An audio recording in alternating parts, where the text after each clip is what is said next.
অসমৰ মুখ্যমন্ত্ৰী হিমন্ত বিশ্ব শৰ্মাই নিজৰ গাদী ৰক্ষা কৰিবলৈ একমাত্ৰ অস্ত্ৰটোৱে হৈ গ'ল এই সাম্প্ৰদায়িক মেৰুকৰণৰ ৰাজনীতি।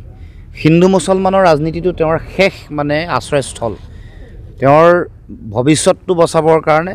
গতিকে সেইটোক তেওঁ যিমান পাৰি মানুহৰ মাজলৈ লৈ যাব বিচাৰিছে।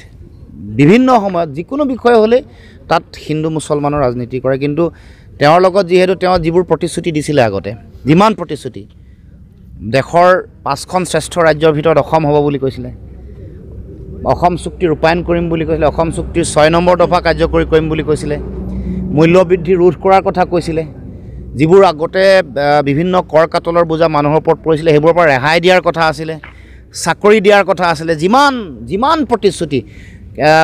খেতি পথাৰত 98% তেওঁলোকে জলসিঞ্চনৰ ব্যৱস্থা কৰিম বুলি কৈছিলে। এই যিবোৰ প্ৰতিশ্ৰুতি দিছিলে, যিমান উন্নয়নৰ যিমান ছবি আছিলে, জাতীয় যিমানবোৰ প্ৰশ্ন আছিলে, বিষয় ক'তো উত্তৰ দিব পৰা নাই, সমস্যা সমাধান কৰিব পৰা নাই। সেইকাৰণে শেষ আশ্ৰয়স্থল হ'ল তেওঁলোকৰ সাম্প্ৰদায়িক ৰাজনীতি। সেই ৰাজনীতিক তেওঁলোকে বহুবাৰ এই কাম কৰিছে, কিন্তু এইবাৰ তেওঁলোকে নিস্তাৰ নাপায়। জুবিনদাৰ মহাপ্ৰয়াণৰ পিছত অসমৰ ৰাইজে সকলোৱে এটা কথা কৈছে যে অসমত এনেকুৱা ধৰণৰ যিটো সাম্প্ৰদায়িক মেৰুকৰণৰ ৰাজনীতি বা সাম্প্ৰদায়িক চিন্তাৰ কোনো স্থান নাই।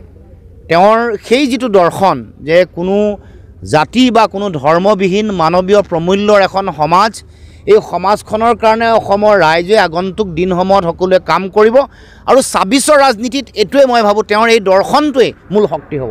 বিজেপিক উৎখাত কৰাৰ মূল শক্তিটো হ'ব জুবিনদাৰ এই দৰ্শনটো, য'ত এখন সমন্বয়ৰ সমাজ, স্বৰ্গদেউ চাওলুং চুকাফা, মহাৰাজ নৰনাৰায়ণৰ সমাজ, ইয়াত মহাপুৰুষ শ্ৰীমন্ত শংকৰদেৱ মাধৱদেৱৰ যিখন সমাজ, আজান ফকীৰৰ যিখন সমাজ, সেইখন সমাজৰ সমন্বয়ৰ চিন্তা আৰু আদৰ্শ এইবাৰ আগন্তুক 26ৰ নিৰ্বাচনৰ মূল শক্তি আৰু আধাৰ হ'ব।